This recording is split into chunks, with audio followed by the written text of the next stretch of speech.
मुसलमानों के बच्चे मुसलमान न रहने पाए, ये गोश्त खाते रहे, अंडा मछली खाते रहे, जुमा की 2 रकात नमाज पढ़ते रहे, कभी कभार किसी की मैयत पर ये जनाजा भी पढ़ लें, ईद के मौके पर 2-2 रकात ईद और बकरीद पर पढ़ लें और ये खुश रहें।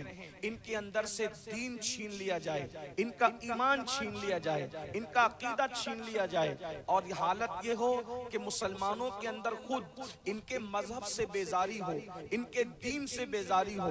आज हम इसी पर रोना रो रहे हैं कि बेटियां मुर्तद हो रही है, बेटे मुर्तद हो रहे हैं। मैं कहता हूं जो लोग ऑन रिकॉर्ड मुर्तद हुए हैं, हम उन्हीं का रोना रो रहे हैं। कभी आपने सोचा क्या हमारे बच्चे जो हमारे घर में बहैसियत मुसलमान है, क्या वो भी मुसलमान है? क्या वो भी मोमिन है? क्या वो भी ईमान वाले हैं? आप मुझे बताएं, एक बच्चा पैदा होता है तो माँ बाप को फिक्र होती है कि मैं इसको डॉक्टर बनाऊंगा, मैं इसको टीचर बनाऊंगा, मैं इसको इंजीनियर बनाऊंगा, मैं इसको पायलट बनाऊंगा, मैं इसको ये बनाऊंगा, मैं उसको वो बनाऊंगा। आपसे पूछता हूँ, कभी आपने सोचा कि मैं अपने बच्चे को मुसलमान भी बनाऊंगा, मैं अपने बच्चे को मोमिन भी बनाऊंगा, मैं अपने बच्चे को दीनदार भी बनाऊंगा? याद रखना और अच्छी तरह याद रखना मेरे भाइयों और मेरी बहनों, डॉक्टर बनाने से हमें कोई एतराज नहीं है। हमारे यहाँ अच्छे से अच्छे डॉक्टर होना चाहिए। मैंने कई तकरीरों में कहा, हमारे उलमा भी तकरीरें करते हैं, अच्छे से अच्छे डॉक्टर हमारे यहाँ होने चाहिए, जरूरी है। अच्छे से अच्छे टीचर्स होने चाहिए, जरूरी है। अच्छे से अच्छे वकील होने चाहिए, जरूरी है। अच्छे से अच्छे जज होने चाहिए, जरूरी है। लेकिन एक बात मैं आपको बताऊं, जो अच्छा मुसलमान नहीं होगा वो अच्छा डॉक्टर कैसे हो सकता है? जो मुसलमान नहीं होगा वो अच्छा वकील कैसे हो सकता है? जो अच्छा मुसलमान नहीं होगा वो अच्छा जज कैसे हो सकता है? आप कहेंगे क्यों? क्योंकि मुसलमान ही अच्छे जज होते हैं। मैं किसी दूसरे मजहब को गाली नहीं दे रहा हूँ, मैं सिर्फ मुसलमानों की बात कर रहा हूँ। मेरे भाइयों, अगर आपने मुसलमान नहीं बनाया और जज बना दिया अपने बच्चे को, तो वो क्या करेगा? कातिल को वो खुला छोड़ देगा रिश्वत लेके, और जिसको कत्ल किया गया है उसके रिश्तेदारों को फंसाने की कोशिश करेगा। अगर आपने अच्छा मुसलमान नहीं बनाया और आपने डॉक्टर बना दिया, तो वो किडनी चोरी करता हुआ नजर आएगा, वो लोगों की जान का सौदा करता नजर आएगा। इसलिए मुसलमानों से मेरी गुजारिश है, पहले अपने बच्चों को मुसलमान बनाओ, अच्छा मुसलमान बनाओ, उनके दिलों के अंदर ईमान को बिल्कुल पिला दो, घुट्टी में ईमान पिला दो, ताकि दुनिया की कोई ताकत उनका ईमान न छीन सके। एक बात मैं आपको बताऊं, कैसे मुसलमान हो, रसूलुल्लाह का कलमा पढ़ते हो और दौलत के पुजारी बन गए, डिग्रियों के पुजारी बन गए, सब चीज तो बच्चों को देना चाहते हो, बच्चों को ईमान क्यों नहीं देना चाहते? बच्चों को इस्लाम क्यों नहीं देना चाहते? बच्चों को अकीदा क्यों नहीं देना चाहते? आओ मैं आपको बताऊं, नबियों की फिक्र क्या है, अंबिया की फिक्र क्या है। लोग बड़ी बड़ी बातें करके हमें कहते हैं, अरे मौलाना हम मुसलमान हैं तो हमारा बच्चा भी मुसलमान रहेगा। मैं तुमको नकराई वालों काफिर कहने नहीं आया, ना ये मेरा मनसब है, मैं तो सूफियों का गुलाम हूँ। लेकिन एक बात कहता हूँ, तुम कहते हो मैं मुसलमान हूँ, मेरा बच्चा भी मुसलमान रहेगा। तू कौन सा मुसलमान है? क्या तुझे वुजू के फराइज भी याद है? क्या तुझे नमाज के फराइज भी याद है? ईमान क्या है तुझे पता है? कुफ्र क्या है मेरे भाई तुझे पता है? अरे बाल तेरी दाढ़ी के सफेद हो गए मेरे भाई, आज तक तूने नमाज पढ़ने का तरीका नहीं सीखा, तू कैसा मुसलमान है? तुम्हें नमाज पढ़ना नहीं आता, पाक कैसे रहते उसके मसाइल तुम्हें नहीं पता, कैसे मुसलमान हो? आओ तुम और मेरे जैसे मुसलमानों की बात नहीं करता, वो अंबियाए किराम जो मासूम थे, मासूम, उनकी फिक्र क्या थी, उनकी सोच क्या थी? अल्लाह अकबर। कुरान कहता है, इज़ हदरा याकूब अल मौत इज़ क़ाल लिबनीहि मा ताबुदून मिन बादी क़ालू नअबुदु इलाहका व इलाहा आबाइका इब्राहीमा व इस्माईला व इसहाक। अल्लाह पाक इरशाद फरमाता है, और याद करो जब याकूब अलैहिस्सलाम की बारगाह में मौत हाजिर हुई। मैं तर्जुमानी कर रहा हूँ कुरान मुकद्दस की आयत की, जरा गौर से सुनना। मैंने पहले ही कहा बहुत देर तक कोई गुफ्तगू नहीं होगी, सिर्फ दिल का दर्द, इसलिए कि कुफ्र सर उठा रहा है, इल्हाद और बेदीनी हमारे दरवाजों पे दस्तक नहीं दे रही है, घरों के अंदर घुस चुकी है। बेशक अगर आज ईमान न बचाया तो तुम्हारी कब्रों पर कोई फातिहा पढ़ने वाला भी नहीं होगा। बेशक तुम्हारे लिए मगफिरत की दुआ करने वाला भी कोई नहीं होगा। मर के पड़े रहोगे, तुम्हारे बच्चे तुम्हारा जनाजा पढ़ने के काबिल नहीं रहेंगे। हर चीज की फिक्र लेके बैठे हो, अपने बच्चों को मुसलमान बनाने की फिक्र नहीं है। जो मुसलमान जिसे तुम कहते हो, मैं वो मुसलमान बनाने की बात नहीं कर रहा हूं। जो मुसलमान बनाने के लिए मुहम्मदुर रसूलुल्लाह तशरीफ लाए थे, वो मुसलमान की मैं बात कर रहा हूं। अगर वक्त में गुंजाइश रही तो तुम्हारा मुसलमान और मदीने के ताजदार का बनाया हुआ मुसलमान, मैं थोड़ी देर आखिर में इस पर गुफ्तगू करूंगा अगर वक्त में गुंजाइश रही तो। लेकिन बात तवज्जो से सुनना। आप जानते हैं अब कुरान कह रहा है, और याद करो, क्या याद करो, जब मौत हाजिर होती है किसकी बारगाह में? याकूब अलैहिस्सलाम की बारगाह में। जरा कुरान के तेवर पर अहले इल्म की जो तवज्जो चाहता हूं। इज़ हदर याकूब अल मौत, मौत हाजिर हुई। हदरा, हाजिर हुई मौत। कहां? नबी के पास। पता चला कुरान जब नबी की मौत का जिक्र करता है तो आम बशर की तरह जिक्र नहीं करता। तुम्हारे पास मौत आती है और अंबिया की बारगाह में हाजिर होती है। तुम्हारी मौत में और नबियों की मौत में फर्क ये है, मौत सबको आती है मगर तुम्हारे यहाँ तशरीफ लाती है और अंबिया के यहाँ हाजिर होती है। अब यूपी वालों को ये बताने की जरूरत नहीं है कि तशरीफ लाना और हाजिर होने में फर्क क्या है। बेशक तशरीफ लाना और हाजिर होने में। और अगर इल्म यहाँ से उठ चुका है तो मैं इशारे में समझा दूं। तशरीफ लाना किसको कहते हैं?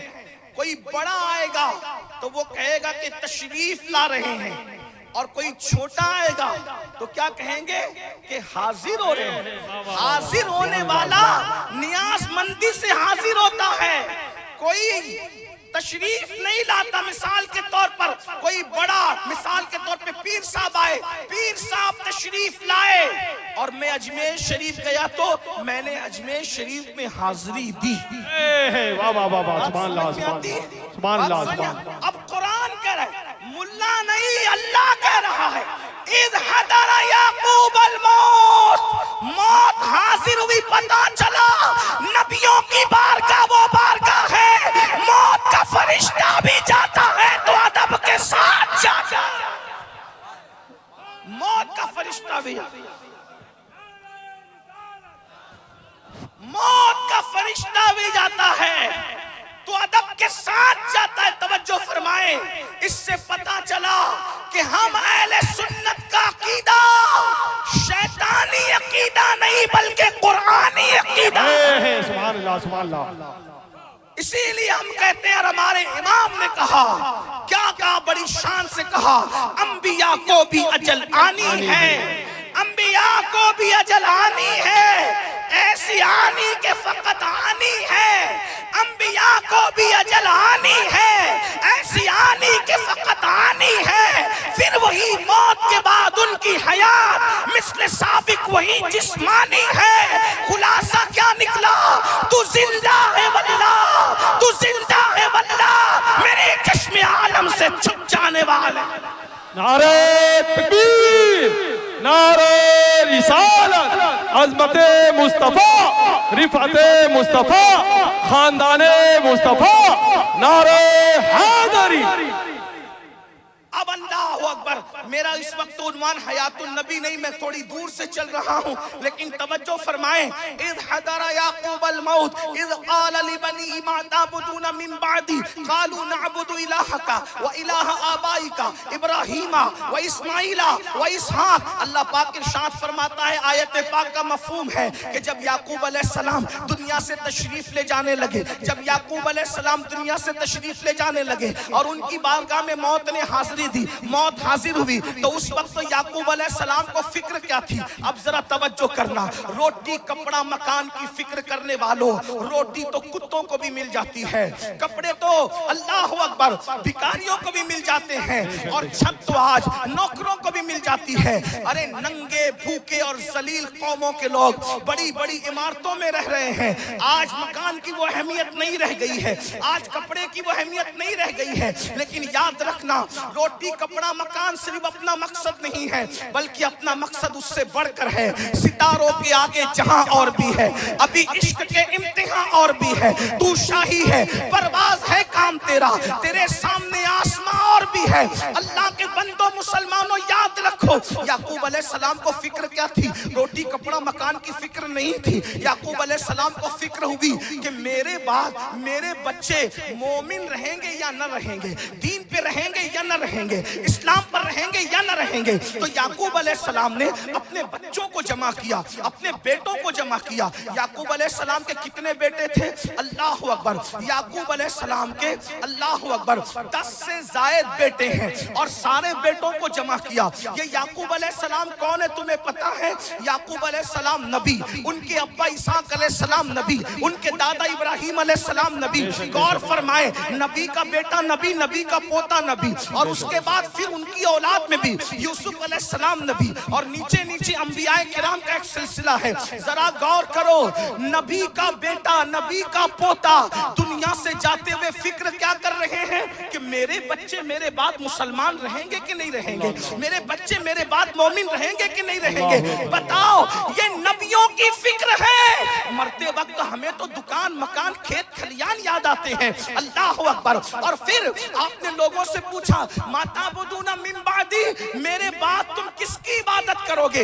ये सच्ची तरबियत का नतीजा था कि अगर तुम लीडर हो सियासी तो भी तुम्हारे साथ कब्र में कोई नहीं है, अगर तुम मुकर्रिर हो तो भी तुम्हारे साथ कब्र में कोई नहीं है, अगर तुम नातका हो तुम्हारे साथ कब्र में कोई नहीं है, तुम आलिम हो, हाफिज हो, कारी हो, मुफ्ती हो, डॉक्टर हो, इंजीनियर हो, वकील हो, कोई डिग्री तुम्हारे पास है, तुम्हारे साथ कब्र में कोई नहीं है। और एक बात बढ़ के कह दूं, अगर नकराई वाले मेरी जान बख्शी कर दे तो मैं ये बात भी कह दूं, आज के दौर के हिसाब से, पिछले दौर के हिसाब से नहीं, पीर भी अपनी कब्र में नहीं आया, माँ बाप भी अपनी कब्र में नहीं आए, भाई भतीजे भी अपनी कब्र में नहीं आए, जिंदाबाद मुर्दाबाद का नारा लगाने वाले भी अपनी कब्र में नहीं आए। हम अकेले ही अकेले कब्र में हैं।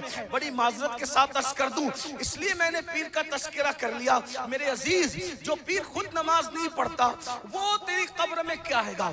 जो अल्लाह के पुकारने पर, तवज्जो करना, जुमले पे गौर करना, मैं किसी की गीबत करने, किसी को तंज करने नहीं बैठा, लेकिन गौर करना, जो अल्लाह के पुकारने पर मस्जिद में ना जाता हो, वो तेरे पुकारने पर तेरी कब्र में क्या आएगा? वो तो खुद को धोखा दे रहा है, तुझे भी धोखा दे रहा है। कब्र में कोई नहीं आने वाला, कब्र में कोई नहीं आने वाला, तवज्जो फरमाए, कोई नहीं आने वाला।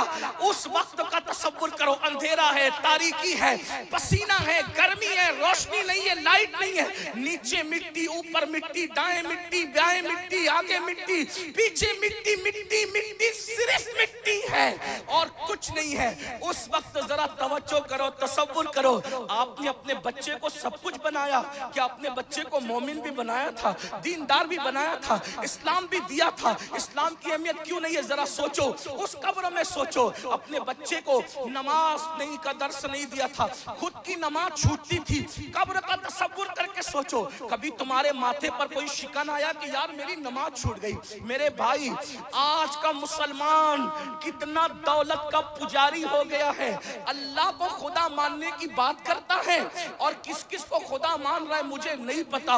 अल्लाह अकबर। जरा गौर करें, 500 की नोट गुम हो जाए तो तुम्हारा मूड ऑफ हो जाता है।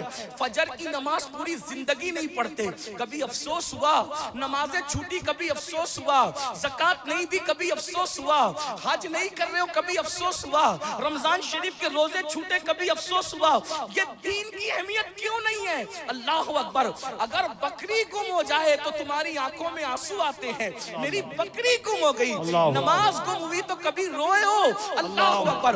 जो कौम अपने अपने दरवाजे पर बंधी हुई बकरी से ज्यादा नमाज को अहमियत न दे, वो कौम इज्जत के साथ जिएगी, वो कौम कौमों की इमामत करेगी, वो कौम बुलंदी पाएगी, वो कौम उरूज पाएगी, वो कौम इज्जत पाएगी। कहते हो पूरी दुनिया में लुट रहे, क्यों नहीं लुटोगे, क्यों नहीं पिटोगे? क्योंकि यहाँ इसलिए पिट रहे हो कि मुसलमान कहलाते हो, और कब्र में इसलिए पिटोगे कि सच्चे मुसलमान नहीं थे। अपने दिलों पे हाथ रख करके सोचो, दीन की अहमियत क्यों नहीं, दाढ़ी की अहमियत क्यों नहीं, नमाज की अहमियत क्यों?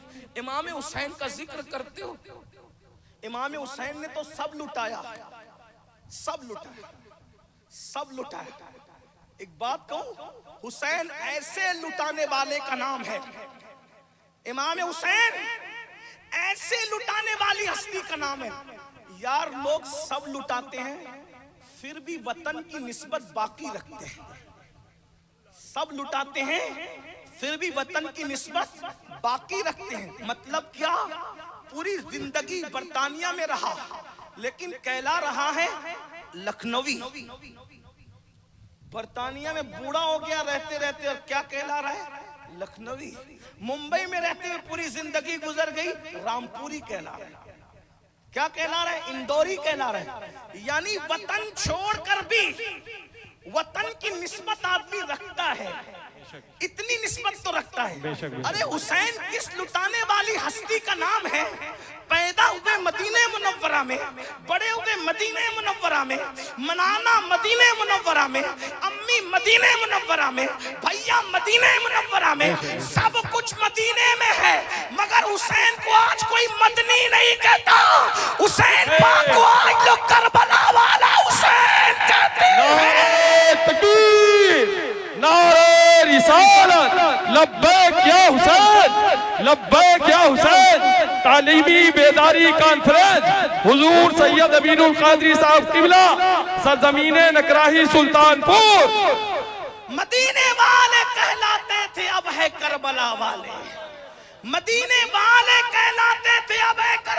यूं लुटाया कि ना घर रखा ना घर वाले रखा, हत्ता के बेटे का झूला भी लुटा दिया, अली असगर का झूला भी लुटा दिया, ज़ैनुल आबिदीन का बिस्तर भी लुटा दिया, अपने बेटे का कलेजा जब नेज़े की अनी पे देखा तो शिकवा नहीं बल्कि शुक्र किया कि तूने मेरी इस कुर्बानी को कबूल कर लिया।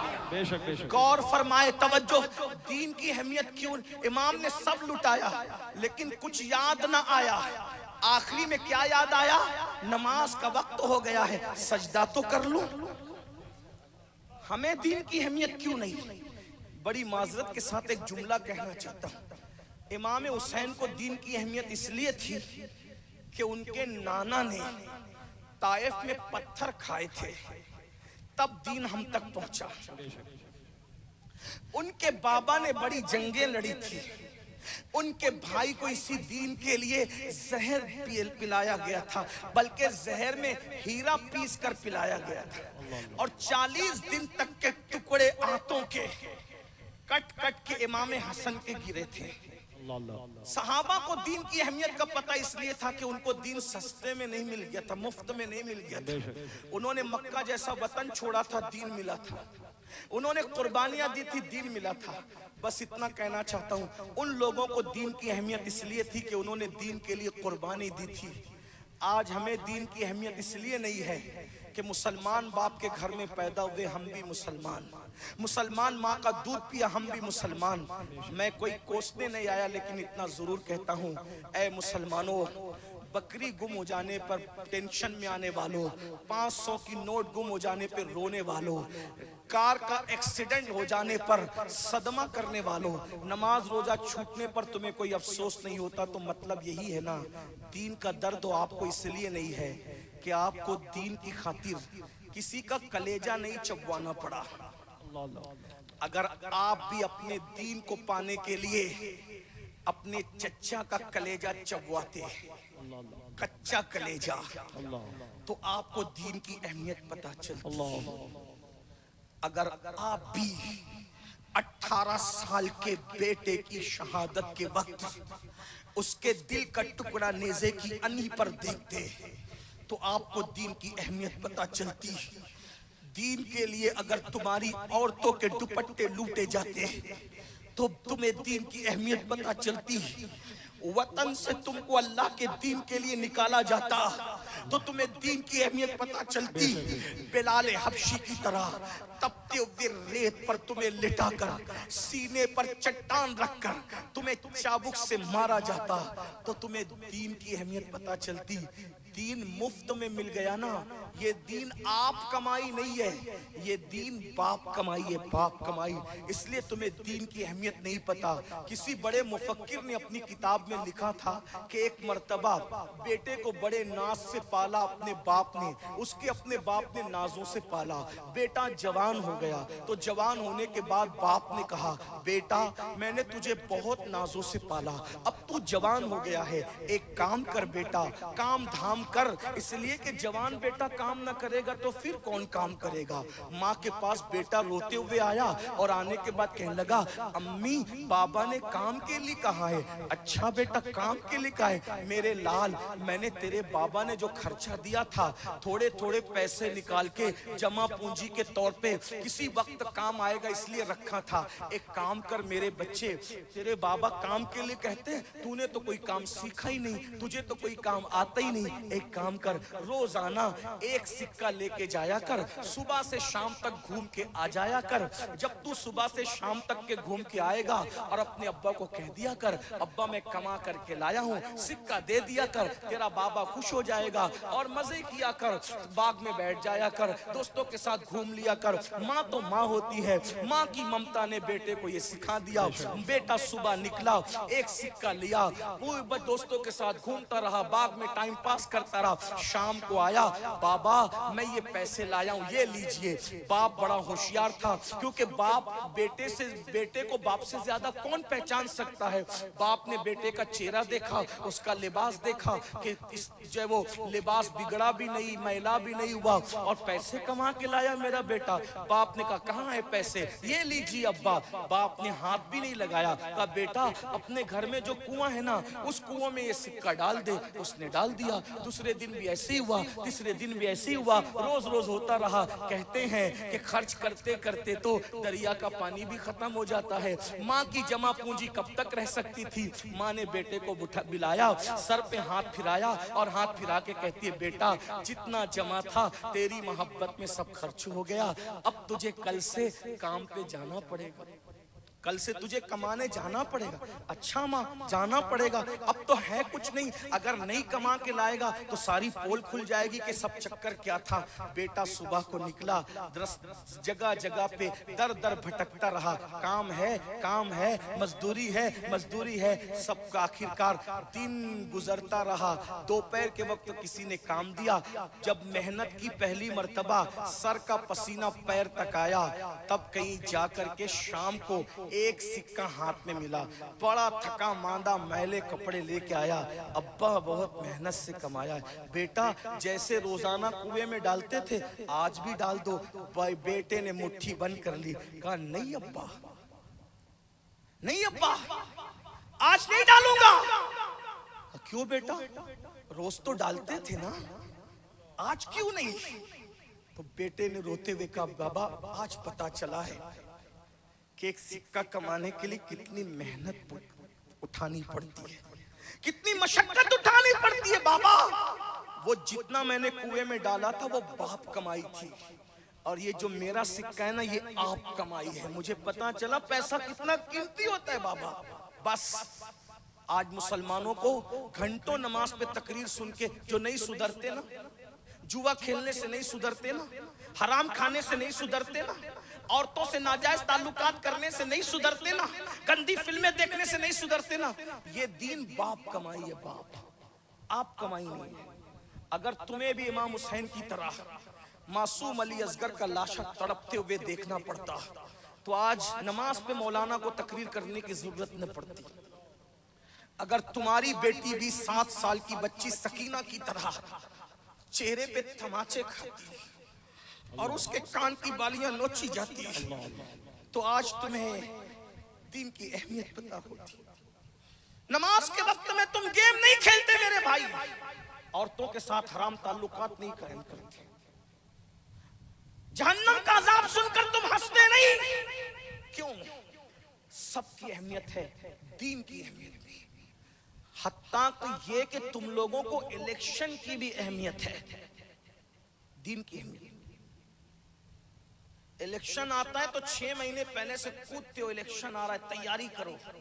क्या रमजान शरीफ आने से पहले भी ऐसी तैयारी करते हो? बताओ, सोचो तो सही। जो कौम इलेक्शन से ज्यादा माह रमजान शरीफ को अहमियत न दे, सोचिए तो सही, जरा गौर तो कीजिए, दीन को रखा कहां है? सुन लो, मैंने याकूब अलैहिस्सलाम का जिक्र किया। जब यूसुफ अलैहिस्सलाम याकूब अलैहिस्सलाम से बिछड़े थे तो 8-9 साल की उम्र थी, और जब मिले थे, मेरी बहनों की भी तवज्जो, जब मिले थे, बिछड़े थे तो बच्चे थे, और जब मिले थे तो बच्चों के बाप बन चुके थे। जब यूसुफ अलैहिस्सलाम अपने बाबा से मिले तो बच्चों के बाप बन चुके थे।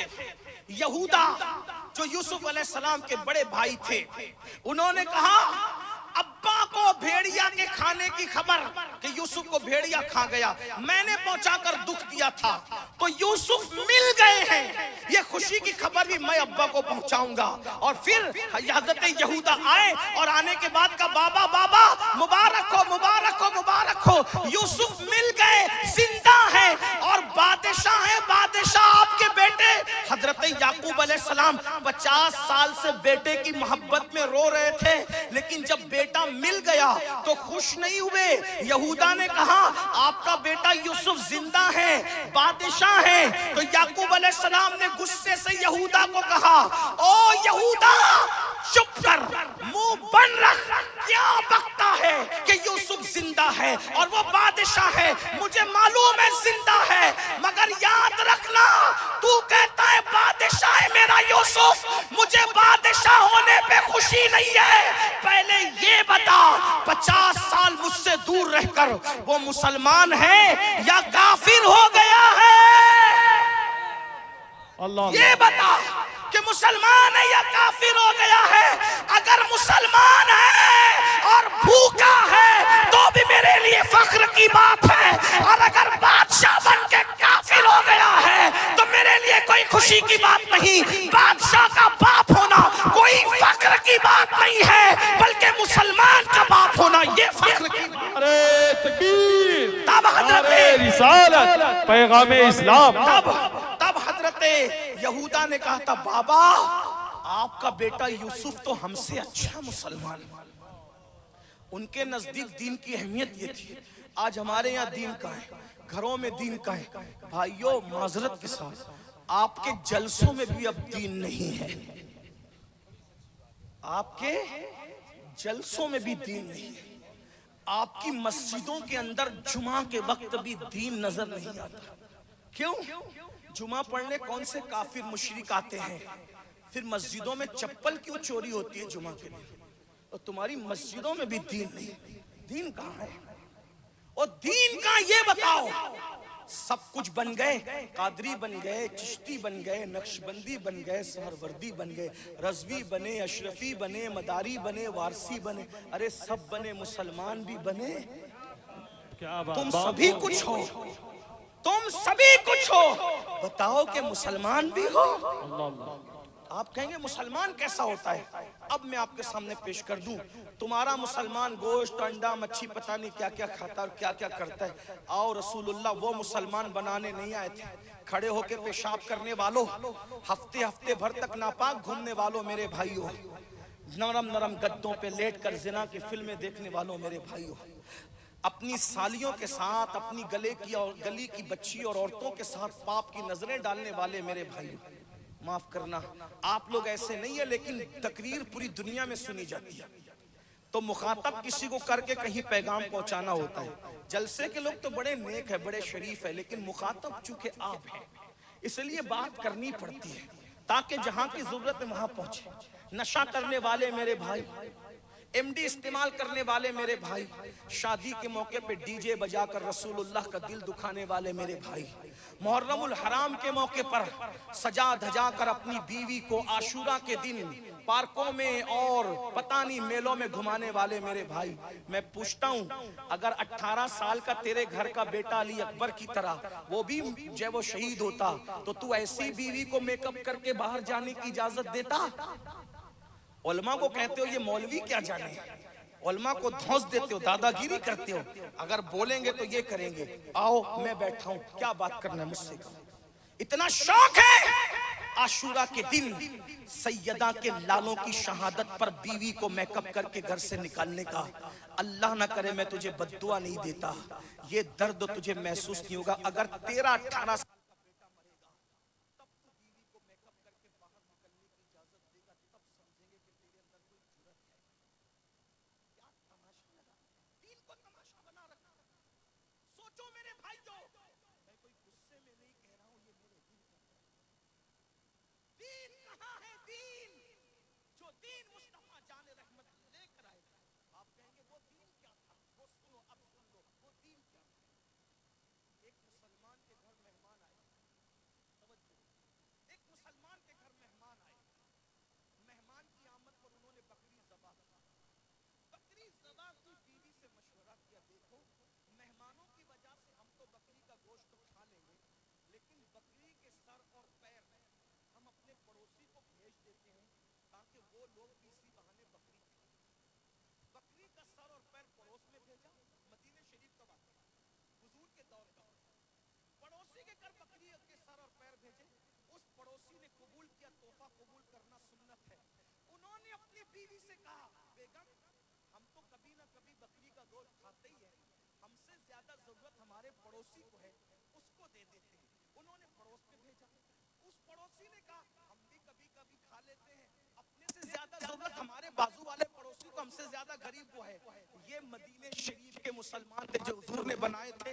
पूरे मोहल्ले में बकरी का सर और पैर घूमते घूमते घूमते जिस घर से चला था उसी घर में वापस आ गया। ये वो मुसलमान। एक मर्तबा कुछ यहूदी लोग एक रास्ते से गुजरे तो देखा पत्थर पड़ा हुआ है, आपस में बातें, अरे ये पत्थर क्यों पड़ा है? तो एक यहूदी कहता है शायद इस रास्ते से कोई मुसलमान नहीं गुजरा होगा, इसलिए कि अगर रास्ते से मुसलमान गुजरता तो वो रास्ते में पत्थर को पड़ा रहने नहीं देता, क्योंकि उनके नबी की तालीम है कि रास्ते में तकलीफ देने वाली चीज को हटा दिया करो। ये मुसलमान थे। एक मर्तबा जब गरनाता तबाह हो गया, ईसाइयों ने गरनाता पे कब्जा कर लिया, तो मुसलमान दाढ़ी मुंडाकर, टोपी उतारकर, कपड़े इस्लामी बदलकर, भेष बदलकर भागने लगे जान बचाकर। तो गरनाता के ईसाइयों को एहसास हुआ मुसलमान तो भेष बदल के भाग रहे हैं, कैसे पता चले कि ये ईसाई है कि मुसलमान है? ईसाई है मुसलमान में फर्क कैसे करें? क्योंकि अब तो ये दाढ़ी मुंडा के भाग रहे हैं, टोपी उतार के भाग रहे हैं, इस्लामी कपड़े नहीं पहन रहे, हमारी तरह कपड़े पहन रहे, मुसलमान कैसे पहचाने? तो उनके जो मजहबी लोग थे, राही पादरी, उन्होंने कहा एक काम करो हम इन्हें पहचान लेंगे। कहा कैसे पहचानोगे? कहा एक काम करो, किसी के हाथ पैर काट करके रास्ते में डाल दो और पास में पानी का घड़ा भर के रख दो, और उस कटे हुए हाथ पैर वाले को कहना पानी पानी पुकार। जो ईसाई होगा वो पानी दिए बगैर चला जाएगा, जो मुसलमान होगा वो पानी दिए बगैर कभी नहीं जा सकता। और फिर ऐसे ही हुआ। तुम्हारी पहचान क्या थी? तकरीरें हो रही है, इस्लाम नहीं फैल रहा है, क्योंकि तकरीरों में भी इस्लाम नहीं है इल्ला माशाअल्लाह। अपने किरदार में इस्लाम कितना था ये गैर कह रहे थे, गैर। उन पादरियों ने कहा मुसलमान होगा तो पानी पिलाए बगैर नहीं जाएगा, और ऐसे ही वह पैर हाथ काट के किसी को डाल दिया, वो चिल्ला रहा था पानी पिलाओ पानी पिलाओ पानी पिलाओ। फिर क्या हुआ? लोग गुजरते गए, एक कोट पहने हुए, टाई लगाए हुए, बिल्कुल हट्टा कट्टा ईसाई दिखता था, कदम बढ़ाना चाहता था लेकिन ऐसा लगा उसके पैरों में जंजीर पड़ गई, जाना चाहता है फिर वापस आता है, मटके से पानी निकालता है उसको पिलाता है, लोग पकड़ लेते हैं, और पकड़ने के बाद कहते तुम ईसाई हो? कहा मेरा होलिया देखो मैं ईसाई में। वो कहते तुम मुसलमान हो पानी पिला रहे हो? उसने कहा मेरा होलिया देखो मैं मुसलमान दिखता हूँ, ना दाढ़ी है ना टोपी है ना कुर्ता पैजामा है ना इस्लामी लिबास है, कुछ भी नहीं, कैसे मुसलमान पहचाना? तहकीक की गई तो वो मुसलमान ही था। पादरियों से पूछा गया कि ये मुसलमान की तुमने पहचान नहीं निकाली कहाँ से? तो उन पादरियों ने कहा था जो रहमतुल्लिल आलमीन का उम्मती होगा उसके दिल के अंदर रहम जरूर हो, उसके दिल के अंदर रहम जरूर हो। ये मुसलमान थे। अब मेरे भाई, तुम तो अपने सगे भाई पर थोड़े से खेत की जमीन के लिए जो वो उस पे केस कर रहे हो, एक दूसरे का मर्डर कर रहे हो, मोबाइल चोरी कर रहे हो, बीवियों को 35-40 साल की उम्र में रखकर उसके बाद सालन में नमक ज्यादा होने पे तलाक दे रहे हो। रहमतुल्लिल आलमीन से रिश्ता दिल का कहाँ रह गया? जो रहमतुल्लिल आलमीन का उम्मती होगा उसके दिल में तो रहम होगा। अब बताएं दीन हमारे पास कहाँ है? ना शादियों में दीन, ना मैयतों में दीन, ना मस्जिदों में दीन, ना जलसों में दीन। दीन कहाँ है? इतना कह दूं, दीन किताबों में है, दीनदार कब्रों में है। अब हम नुमाइशें कर रहे हैं। अल्लाह को जवाब नहीं देना। दीन के बारे में पूछा जाएगा, माँ दीनों का, तेरा दीन क्या था? हीरो हीरोइन के नक्शे कदम पे चल के नाचने वालों, क्या मुंह से निकलेगा कि मेरा दीन इस्लाम था? इस्लाम पे अमल क्या किया? ये मसाइल क्यों पैदा हो रहे हैं? सबसे बड़ी वजह नंबर एक, सबसे बड़ी, दीन की अहमियत इसलिए नहीं पता कि हमारे पास इल्मे दीन नहीं है। बस सबसे बड़ी वजह। जिस दिन हमारे पास इल्मे दीन आएगा पता चलेगा कि दीन की अहमियत क्या है। हमारी माएं और बहनें सीरियल तो देख सकती है घंटा भर, लेकिन 10 मिनट कुरान की तिलावत नहीं कर सकती। और कौन है ये? ये कनीज़े फातिमा है। सैयदा फातिमा तो झूला भी देती थी शहजादों को, तो तिलावत कुरान करती। बेशक। दूध पिलाती थी तो कुरान पढ़ते हुए। इसीलिए तो हम कहते हैं किसी का बेटा मीनार पे कुरान सुनाता है, किसी का बेटा मेहराब में कुरान सुनाता है, किसी का बेटा मिंबर पे कुरान सुनाता है, मगर जो लोरी भी कुरान की आयतों से देती हो उसका बेटा नेज़े पे कुरान सुनाता है। बेशक बेशक। नारे तकबीर, पैगामे करबला। क्या हो गया? इसलिए मेरी गुजारिश है एंड करते हुए आखिरी में, इल्म पे तवज्जो दो। पहले दीन का इल्म, उलमा से पूछो कि कितना इल्म हासिल करना हम पे फर्ज है। हर मुसलमान को उतना इल्म हासिल करना चाहिए। तलबुल इल्म फरीदतुन अला कुल्ले मुस्लिम। हर मुसलमान मर्द औरत पर इल्म का हासिल करना फर्ज है। उतना इल्म, कुरान सही पढ़ते आना चाहिए, वुजू, नमाज और रोजे, निकाह, तलाक, खरीदो फरोख्त, अकायद, मामलात, ये सब हमें पता होने चाहिए। इतना इल्म हर मुसलमान को। आज तो इल्म हासिल करना बहुत आसान है, बहुत आसान। इंटरनेट का दौर है, ऑनलाइन क्लासेस ज्वाइन कर सकते हो। लेकिन इतना जरूर कहता हूं, इंटरनेट पर अगर ऑनलाइन क्लास ज्वाइन करना है तो पहले देखो सिखाने वाला कौन है, उसका अकीदा क्या है, उसका नजरिया क्या है। उसकी वजह यह है कि आप हर दुकान से मिठाई नहीं खरीदते। मिठाई सब जगह मिठाई होती है, लेकिन अगर मिठाई वाला नापाक कागज के अंदर मिठाई देगा तो बोलो क्या मिठाई लोगे? अरे जब कागज नापाक हो तो आप उससे मिठाई नहीं लेते, तो जिसका नापाक अकीदा हो उससे हम दीन कैसे ले सकते हैं? आजकल नौजवान लड़के इंटरनेट पे जो मिल रहा है ले लो। इंटरनेट पे, अरे इंटरनेट तो जंगल है। इंटरनेट के नाबालिग मुहक्किकीन को सुनकर तुम सहाबा को गालियां दोगे? इंटरनेट के नाबालिग मुहक्किकों को सुनकर तुम ये कहोगे कि सैयदा सुगरा जो है वो माज़अल्लाह सुम्मा माज़अल्लाह इमाम हुसैन की बेटी नहीं थी, ये बकोगे? इंटरनेट के मुकर्रिरों को सुनकर ये कहोगे कि हम हाय सकीना वाय सकीना नहीं करते? मैंने कहा इसके लिए भी मुकद्दर चाहिए मौलवी साहब। हाय वाय करने के लिए कोई गजल सुन के रोता है, कोई हुसैन की बेटी की दास्तान सुन के रोता है, कोई हीरो हीरोइन के जुदाई के मनाजिर को देख के रोता है, कोई मोहब्बत हुसैन में रोता है। नसीब चाहिए नसीब। किसी के आंसू पापियों के कानों पे निकलते हैं और किसी के आंसू मोहब्बत हुसैन में निकलते हैं। बेशक बेशक। जिंदाबाद जिंदाबाद। माशाअल्लाह। इंटरनेट पर सब लेने की जरूरत नहीं है, इंटरनेट तो जंगल है। ये नसीब की बात है मेरे भाइयों। इसलिए इंटरनेट से वही लो जो अपने बुजुर्गों की फिक्र है, जो सैयदी आला हजरत ने फरमाया, तेरे गुलामों का नक्शे कदम है राहे खुदा, तेरे गुलामों का नक्शे कदम है राहे खुदा, वो क्या बहक सके जो ये सुराग लेके चले। लोग कहते हैं आप आला हजरत की बात क्यों करते हैं? हम कहते हैं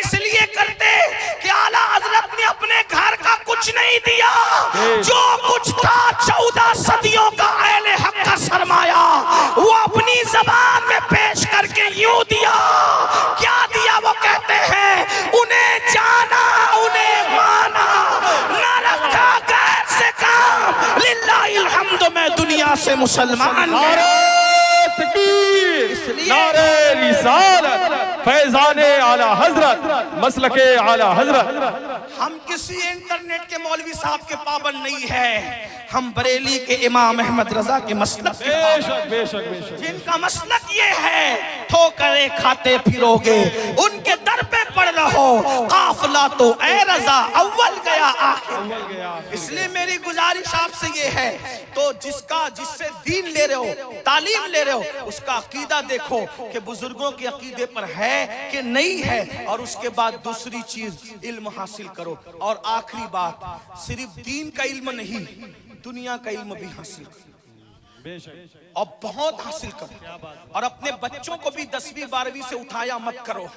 ये बच्चे सिर्फ तुम्हारे बच्चे नहीं है, अल्लाह की अमानत है, अल्लाह की अमानत। अगर पूरी दुनिया के अंदर कौमों के बाजू से बाजू लगाकर बैठना है, पूरी दुनिया के अंदर कौमों के साथ जीना है, तो हयात लेके चलो, कायनात लेके चलो, चलो तो सारे जमाने को साथ लेके चलो। एक बात मैं तुम्हें बताऊं, लोग साइंस पे इतराते हैं, तवज्जो है आपकी, थक तो नहीं गए? अभी थके क्यों होंगे आप? सारे नात खान बाकी है, और मैं पहले इसलिए आ गया हूं कि मुझे अगले जलसे में जाना है, वरना ये मेरे भाई मद्दाए रसूल मोहम्मद अली फैजी बहुत अच्छा पढ़ते हैं, मैं भी पसंद, और मैं नात खानों की बड़ी कदर करता हूँ। उसकी वजह यह है कि मैंने इसको भी सुन्नत से सीखा है। मेरे नबी नात पढ़ने वालों को जमीन पे नहीं बिठाते थे, मिंबर पे बिठाते थे, खुद जमीन पे बैठते। जब हजरत हसन नात पढ़ते थे ना, तो हुजूर उनको मिंबर पे बिठाते थे, और उसके बाद हुजूर खुद जमीन पे बैठते थे। और हजरत हसन जब नात पढ़ते थे तो हुजूर यूं झूमते थे, ऐसा लगता था जैसे फलदार दरख्त की टहनी हवा के झोंकों से झूलती। और भाइयों, हम तो 10 की फटी हुई नोटें दे करके रुआब जमाते हैं नात खानों पर।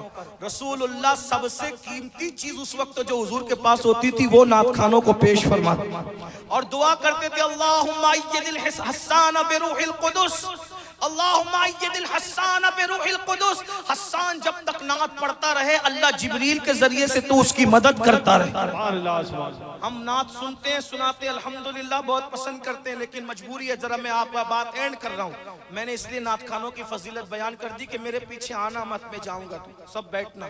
ऐसे जलसा सजाने के लिए बड़ी मेहनत करनी पड़ी, लाखों रुपए खर्च करने पड़ते हैं जब ऐसा जलसा। ये उलमा रात दिन मेहनत करते हैं, कमेटी के लोग मेहनत करते हैं, आप लोग उसको थोड़ी देर के अंदर भंडा देते हो, ऐसा मत करो। देखिए, अमीनुल कादरी जिक्र करे तो ही सुनना, ये नहीं, जिक्र करने वाले को मत देखो, जिक्र को देखो कि किसका कर रहा है। कोई करे, अदब जरूरी है। और ये महफिलों में तो तकदीरें बदलती है। मैं एंड कर रहा था, तवज्जो करे, क्या कह रहा था?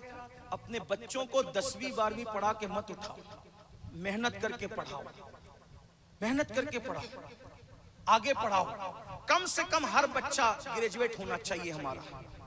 अगर आप कौमों का मुकाबला करना चाहते हो, लोग अपने बच्चों के हाथ में हथियार दे रहे हैं, उनको देने दो। लोग अपने बच्चों के हाथ में हथियार देने दो। हम कुछ नहीं कहते लोगों को, हम लोगों को क्या कहें, लेकिन मैं मुसलमानों को कहता हूं, आप अपने बच्चों के हाथ में हथियार नहीं देंगे, आप अपने बच्चों के हाथ में कलम देंगे, कलम। बेशक। मेरे नबी पहली आयत, मेरी कौम पर भी मुझे बहुत अफसोस है कि हमारी कौम किसी के दर्द की कीमत नहीं जानती। उन्हें पता ही नहीं है कि बात क्या हो रही है। सबको तो कैमरे में आना है बस, इल्ला माशाअल्लाह, नहीं पता उन्हें। जब कोई मुकर्रिर या नातखां माइक पे कुछ पेश करता है ना, वो अपना खून निचोड़ता है आपके सामने। मैं कोई नाराज होके नहीं कह रहा, लेकिन यह है कि, और मैं कोई तकरीर याद करके नहीं आता, हक्कानी कुरानी तकरीर में से आपका माहौल जैसा होता है वैसे ये जबान से निकलता रहता है। जब आप डिस्टर्ब करते हो तो मजामिन ज़हन से गायब हो जाते हैं। कोई गजल थोड़ी है भाइयों के लिख के लाएं बस हुआ वही पढ़ देना है, ऐसा नहीं है, ऐसा नहीं है। ये सब जो है वो उधर से फैजान होता है तो इधर से जबान चलती है बस, और कोई बात हम कहते नहीं है, कहलवाए जाते हैं। इसलिए मेरे भाइयों थोड़ी कदर कर। पता नहीं हम लोग कब तक रहेंगे, कब तक जमाने चलती रहेगी, लेकिन थोड़ी सी कदर मेरी नहीं, जिसका पैगाम पेश करो उस पैगाम की। लोग अगर अपने बच्चों को हथियार देने दो, आप अपने बच्चों को कलम दीजिए, क्योंकि हमारे रसूल पहली आयत हथियार की लेकर नहीं आए थे, हमारे नबी पहली आयत तालीम की लेकर आए थे। तालीम दो बच्चों को।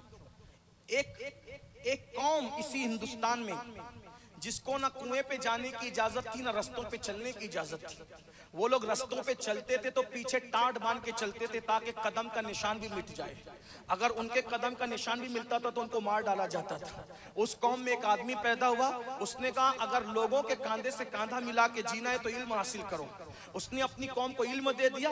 जो कौम रास्ते पे चल नहीं सकती थी, कुएं पे जा नहीं सकती थी, इबादत गांव में इबादत नहीं कर सकती थी, जब वो कौम ने इल्म हासिल किया तो आज बड़े बड़ी आला कौमों के दरमियान वो कांधे से कांधा लगा के बैठ रहे हैं। आपसे पूछना चाहता हूं, जब ऐसी कौमें जिनको जीने का हक नहीं था वो इल्म की शमा पकड़ लेते हैं तो उनको इतनी इज्जत मिलती है। अरे तुम्हें तो अल्लाह ने या अय्युहल्लज़ीना आमनू का खिताब अता फरमाया है। अगर तुम इल्म की शमा को थाम कर चलोगे तो तुम कितने आगे जाओगे।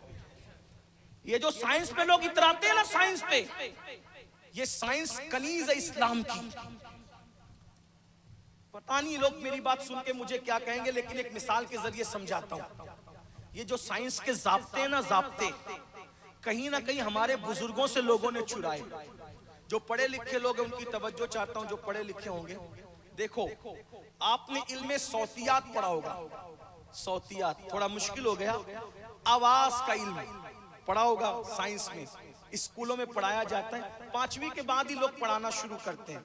तो इल्मे सौतियात का, आवाज के इल्म का एक जाब्ता है। क्या जाब्ता है पता है? जाब्ता ये है, बच्चे अभी उनके दिमाग में आ जाएगी ये साइंस की मिसाल। आवाज का जाब्ता ये है कि आवाज की लहरें, लोगों को अपना बचपन याद आएगा, अभी साइंस जिन्होंने पढ़ा है, बड़ों को भी और बच्चों का सबक ताजा हो जाएगा। आवाज की लहरें हवा के दोष पर सफर करती है, ये जाब्ता है। आवाज की लहरें हवा के दोष पर सफर करती है, इसीलिए चांद पर आवाज सुनाई नहीं देती क्योंकि वहां हवा नहीं है। ऐसा ही है, ठीक। कांच के अंदर अगर कोई इंसान कैद हो तो बाहर की आवाज उसको सुनाई नहीं देगी। क्यों? इसलिए कि अंदर हवा नहीं जा रही।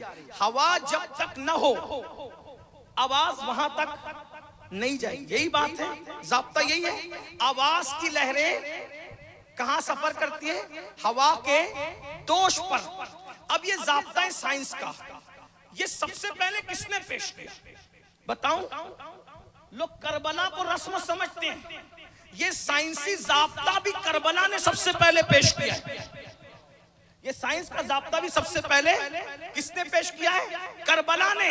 कैसे पेश किया है? आओ मैं आपको बताऊं। जिस वक्त लाशें कट गई, घोड़े दौड़ गए, खैमे जल गए, चादरें छिन गई, चेहरे पे तमाचे पड़ गए, पैरों में जंजीरें डाल दी गई, हाथों में हथकड़ियां डाल दी गई, पीर नसीरुद्दीन नसीर कहते हैं तमाचे मार लो, खैमे जला लो, कैद में रख लो। तमाचे मार लो, खैमे जला लो, कैद में रख लो। अली के गुल रुखों से बूबे ज़हराई नहीं जाती, और नसीर आखिर अदावत के भी कुछ आदाब होते हैं। किसी बीमार को जंजीर पहनाई नहीं जाती। जब मेरे इमाम मजलूम करबला सैयद सज्जाद आबिद बीमार के गले में तोक डाला गया, हाथों में हथकड़ियां डाली गई, पैरों में जंजीर डाली गई, और ऊंट की नकेल उनके हाथ में थमा दी गई। जब थाम करके खड़े नहीं होते थे, गिर जाते थे, तो ताजियाने मारे गए।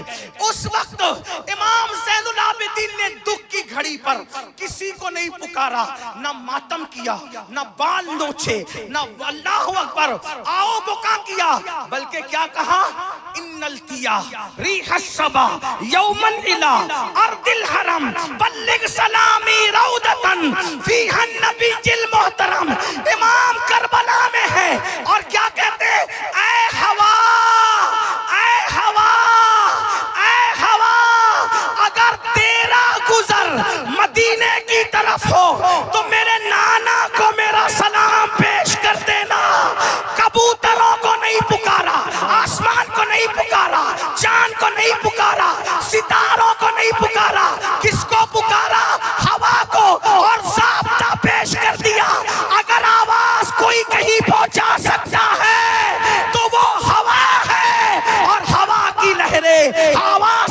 निकले हवा के दोष पर सफर करती है। ये साइंसी ज़ाब्ता किसने पेश किया? मेरे इमाम हुसैन के बेटे इमाम ज़ैनुल आबिदीन ने पेश किया।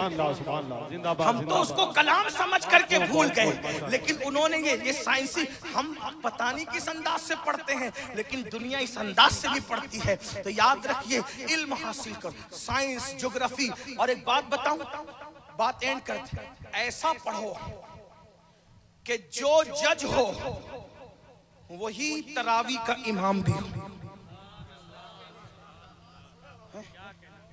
ये आप लोग को शिकायत है ना, शिकायत है ना, जब तरावी के लिए हाफिज जी आते हैं तो बोलते हैं कितना दोगे, कितना? क्योंकि तुम लोगों ने दीन को गरीबों के हवाले कर दिया है। मैं हाथ जोड़कर हुफ़ाज़े किराम की मैं तौहीन नहीं कर रहा हूं, एक पैगाम दे रहा हूं। दीन कौन पढ़ता है पता है? गरीबों के बच्चे। और इंग्लिश मीडियम में कौन पढ़ता है? मालदारों के बच्चे। मालदार सोचता है मैंने क्यों दीन पढ़ाना, कोई कुरान खानी थोड़ी कराना है बच्चे से। तुम्हें किसने कह दिया पागलों? मेरे पागल भाइयों, किसने कह दिया? मैं भी तुम्ही में से हूं, एक पागल और, बुरा मत मानो। किसने कह दिया कि हाफिज जी सिर्फ कुरान खानी करेगा? हाफिज जी जज भी तो हो सकता है, हाफिज जी वकील भी तो हो सकता है, मौलाना मस्जिद का डॉक्टर भी तो हो सकता है। जब मौलाना डॉक्टर बनेंगे ना तो किडनी नहीं चुराएंगे, बल्कि कहेंगे दवा पीने से पहले बिस्मिल्लाह पढ़ना। दवा मेरी कोशिश है, बिस्मिल्लाह में अल्लाह ने शिफा रखी। ये होगा ना, ये होगा। आप कहेंगे क्या पागल को किसको लेकर आ गए आप लोग? मैंने कहा ये हुआ है मेरे भाई, ये हुआ है, अनहोनी नहीं कर रहा हूं। और बहुत पुराना नहीं है, सिर्फ 200 साल पहले हुआ है। 200 साल पहले इसी हिंदुस्तान में हुआ, इसी हिंदुस्तान में हुआ, इसी यूपी में हुआ कि एक जज हिंदुस्तान की अदालत का ज़ोहर की नमाज से पहले कोर्ट में फैसला करता था, और जब अजान होती थी तो वही जज ज़ोहर की नमाज पढ़ाने के लिए मुसल्ले पर भी जाता था। इसी हिंदुस्तान में हुआ है, साल भर कोर्ट में फैसला करता था, और जब रमजान शरीफ आता था तो लोगों को तरावी भी पढ़ाता था। उस जज का नाम क्या है? उसी को दुनिया मुजाहिद आजादी अल्लामा फजल खैराबादी के नाम से जानती है। नारे तकबीर, नारे रिसालत। अरे फजल हक ने ये किया है। अरे बादशाह ने तरावी पढ़ाई है, बादशाह ने। औरंगजेब साल भर हुकूमत करते हैं और रमजान शरीफ में दिल्ली की जामा मस्जिद में रमजान शरीफ में तरावी पढ़ा। सुभान अल्लाह, सुभान अल्लाह। तो तुम्हारे बच्चे क्यों हाफिज नहीं? किसने कहा कि आलिम बनाने के बाद मदरसे में पढ़ाना जरूर? आलिम बिजनेस क्यों नहीं कर सकता? जब अल्लाह के रसूल बाजार में खड़े होकर बिजनेस कर सकते हैं तो आलिम क्यों नहीं कर सकता? आलिमे मा काना व मा यकून जब तिजारत कर सकते हैं तो हमारा आलिम क्यों नहीं? ये तो तुम्हारी सोच को करके सवाल है कि आलिम तुमको बाजार में दिखता है तो बोलते ये मौलाना है या कहा? ये तुम्हारी सोच का सवाल। अरे जब मौला बाजार में तिजारत कर सकते हैं तो मौलाना नहीं कर सकता? ये मौलाना के जिस्म पे अच्छा लिबास कहां से आया? इसको कीमती मोबाइल कहां से आया? इसको जो वो पल्सर कहां से? इसको मर्सिडीज कार कहां से? अरे जालिम कहां से? तू पीछे खड़े रहता है और कभी कभी आता है जब अल्लाह तुझे इतना देता है जो 5 वक्त में सबके आगे खड़ा रहता है, अल्लाह उसको कितना आता है। सुभान अल्लाह, सुभान अल्लाह। जिंदाबाद, जिंदाबाद। बहुत खूब। अपने बच्चों को पढ़ाओ, अपनी सोच बदलो।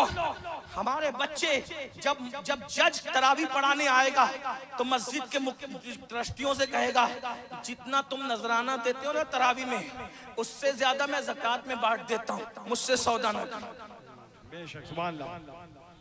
जो गरीब के बच्चे दिन की खिदमत करें उनकी जूतियां हमारे सरों पे, मैं उनको जलील नहीं करूं, लेकिन आज हमने बांट करके रखा और अपने बच्चों को आला तालीम दिलाओ। कहते हो तालीम महंगी, तालीम महंगी। मैंने कहा जूते महंगे नहीं है, फोन महंगा नहीं है, तेल महंगा नहीं है, घर महंगे नहीं है, जीन्स महंगी नहीं है, टी शर्ट महंगी नहीं है, सभी तो महंगा है। क्या बोलो, कभी आईफोन महंगा देखकर कभी शोरूम से वापस आए? जींस और टी शर्ट और जूते महंगे देखकर कभी शोरूम से वापस आए? नहीं आए ना। तो फिर तालीम को महंगा देखकर स्कूल से बच्चों को क्यों निकाल रहे हो? सभी तो महंगा है। जब हम जींस महंगी खरीदते हैं, जूते महंगे खरीदते हैं, कपड़े महंगे खरीदते हैं, मोबाइल महंगा खरीदते हैं, तो तालीम भी कितनी भी महंगी होने दो, हम पेट पे पत्थर बांधना पड़े तो पत्थर बांधेंगे, मगर अपने बच्चों को पढ़ाएंगे। हमारे महारेरा के मुर्शिदों ने ऐलान किया आधी रोटी खाएंगे, बच्चों को पढ़ाएंगे, आधा पेट खाना पड़े खाओ, अपने बच्चों को पढ़ाओ, आला से आला तालीम दो। और माँ और बहनों को कहना चाहता हूँ, अगर तुम्हारे शौहर तुम्हारा साथ नहीं देते तो मेरी बहनों कोई बात नहीं, तुम्हें चरखा चलाना पड़े तो चरखा चलाओ, लेकिन अपने बच्चों को जरूर पढ़ाओ। आप कहते पैसे नहीं है, दौलत नहीं है, मैं कहता हूं यूपी वालों, मेरे भाइयों, आप गुटखा खा खा के जितना थूक देते हो ना, उसमें कई बच्चों की स्कूल की फीस भरी जा सकती है। आप पान खा खा कर जितना थूक देते हो ना, उसमें कई बच्चों की स्कूल की फीस भरी जा सकती है। आप सिगरेट पीकर जितना फूंक देते हो ना, उससे कई बच्चों की स्कूल की फीस भरी जा सकती है। अपनी दौलत को आग लगाने वालों, पटाखे जला करके बारात में अपनी दौलत को आग लगाने वालों, जरा खर्चे कम करो। और बल्कि आखिर में खू करे हमद से थोड़ा सा गिला भी सुन ले, जलसों के खर्चे भी हो सके तो थोड़ा कम करो। जलसों में उतना ही खर्चा करो जितना जायज। यार लोग मुझसे कहते तू फूल पहनने के लिए भी नाराज होता है। मैंने कहा नाराज नहीं होता हूं। जिस कौम की बेटियां सिग्नलों पर भीख मांग रही हो बुर्का पहन के, उस कौम के मुकर्रिर को एक रात में 50-50 हार पहनाते हो। ये मुकर्रिर भी मर के क्या जवाब देगा, और पहनाने वालों तुम भी क्या जवाब दोगे। मुकर्रिर को 50 हार पहना दिए, सेठ साहब सुबह आपके पास बेवा मांगने आएगी तो आप उसको 50 रुपए नहीं दोगे। मैं ये नहीं कह रहा हूं कि मत पिनाओ, मैं कहता हूं हार पिनाओ, एक ही पिनाओ। बाकी हो सके तो तुम अपने मोहल्ले की गरीब बेवाओं के सर पे दुपट्टे डालता, क्यों नहीं करते? उर्स के खर्चे भी कम कर दो। उर्स उतना ही करो जितना शरीयत ने इजाजत दी है। आप मेरे जाने के बाद मुझे गाली देंगे, दुआ देंगे, कोई परवाह नहीं, मुझे मरना यार की रजा की बात। जो पिया को भाए अख्तर वो सुहाना राग है, जिससे ना खुश है पिया वो रागनी अच्छी। मैं हर जगह ये बात कहता हूँ, यार तुम जब उर्स करते हो पूरे जो वो मोहल्ले से गांव से चंदा करते हो, बल्कि मुंबई तक तुम उर्स का चंदा करते हो। और चंदा करने के बाद कव्वाल और कव्वालन को बुला के लाके मुकाबला कराते हो। मुंबई से सेठ साहब आएंगे, कलकत्ता से आएंगे, दिल्ली से आएंगे, और सफेद कपड़े पहन करके वो कव्वाल और कव्वालन पर लुटाएंगे। मैं कहता हूं खानकाई सेमा, हम उसके कायल भी हैं, मायल भी है और आमिल भी है। खानकाई सेमा पे मुझे कोई एतराज नहीं, लेकिन ये जो बाजारी कव्वाली है, जो औरत गा रही है, मर्द गा रहे कव्वाल और फौश अशआर पढ़े जा रहे हैं, मेरे भाइयों आपका मजहब तो इतना पवित्र और पाकीज़ा है कि औरत की आवाज में जो नामहरम है कुरान सुनने की इजाजत नहीं। वलियों के आस्थाने पर तुम औरतों को नचा रहे हो, क्या जवाब दोगे? और उलमा मना करे तो उन्हें धमकी देते हो, उन्हें धमकी देते, गालियां देना मुझे दो। और अगर मैं सच्ची कह रहा हूं तो आज सच्ची तौबा करो। तुम्हारे स्कूल के बच्चे 10वीं और 11वीं से फीस ना होने की वजह से ड्रॉप आउट ले रहे हैं, और तुम कव्वालन और नचनियों पे उर्स में पैसे लुटा रहे हो। याद रखना, जो खुदा देना जानता है वो छीनना भी जानता है। अगर इस तरह से आवारगी और अय्याशी करोगे तो देख लो मुगलों का हाल। 700 साल तक इस मुल्क पे हुकूमत की, आखिरी में मुगलों के शहजादे नाश्ते के तक मोहताज हो गए थे। नाश्ते के बाप दादा जुर्म करते, सजा कभी कभी औलाद को मिलती है। मैं वारिस पाक ने जिस हिसाब से सेमा की उसका कभी मुखालिफ नहीं, वारिस पाक का गुलाम। सैयदी जिंदा शाह मदार ने जो सेमा की है मैं उसका मुखालिफ नहीं हूं, मैं उनका गुलाम हूं। मखदूम अशरफ जहांगीर सिमनानी ने जो सेमा की है मैं उसका जो वो आमिल भी हूं और कायल भी हूं, इसलिए कि मैं उनका गुलाम हूं, मेरे मुर्शिद है वो। बल्कि ख्वाजा कुतुबुद्दीन बख्तियार काकी को तो सेमा ही में विसाल हुआ। इस शेर पर कुछ गाने खंजरे तस्लीम ला, हर जमाज गैब जाने दी गरस। सेमा तो रूहों की गिज़ा है, हम उसके मुखालिफ नहीं जो गरीब नवाज की सेमा, मखदूम साहब की सेमा, मदार पाक की सेमा, वारिस पाक की सेमा। अरे हम तो वारिस पाक की सेमा की लज्जत आज भी लेते हैं बेगम शाह वारसी के कलाम की शक्ल में, और कहते हैं अल्लाह अकबर अदम से लाई है हस्ती में आरज़ुए रसूल, कहां कहां लिए फिरती है जुस्तजुए रसूल। और कहते बनाए लो तेरी ये जज्बे शौक़े सल्ले अला, क्या आज दामन दिल खिंच रहा है सुवे रसूल। और कहते हैं अजब तमाशा हो मैदान हश्र में बेदम, अजब तमाशा हो मैदान हश्र में बेदम। हो पेशे खुदा और मैं रूबरूए रसूल। जिंदाबाद जिंदाबाद, बहुत खूब। हम तो आज भी उसकी लज्जतों में डूबे हुए हैं। बेदम यही तो पांच है मकसूद कायनात, बेदम यही तो पांच है मकसूद कायनात। खैरुन निसा हुसैन और हसन मुस्तफा अली। अल्लाह अकबर। लेकिन ये जो कव्वाल और कव्वालन पर वो मजार वाले भी तुम पे लानत करते होंगे कि पूरी जिंदगी मैंने शरीयत में गुजारी, ये क्या कर रहा है, ये क्या कर रहा है। मेरे भाइयों तौबा करो, दीन पे अमल करो। और एक बात बताऊं, जितना लुटाते हो ना नचनियों पे, उतना बचा के अपने पीर के इसाले सवाब के लिए किसी बच्चे की स्कूल की फीस भर दिया करो। एक बच्चा पढ़ाओगे 3 नस्लें संवर जाएगी। इतनी गुजारिश है। दिल में दिमाग में तो और भी दुखड़ा आता है, लेकिन करें क्या। खुदा तुझे किसी तूफान से आशना कर दे कि तेरी बहर की मौजों में इस्तराब नहीं। पढ़िए पढ़ाइए, दीन पर अमल कीजिए, नमाज की पाबंदी कीजिए। गुफ्तगू के दरमियान कोई गलती हो तो माफ कीजिए।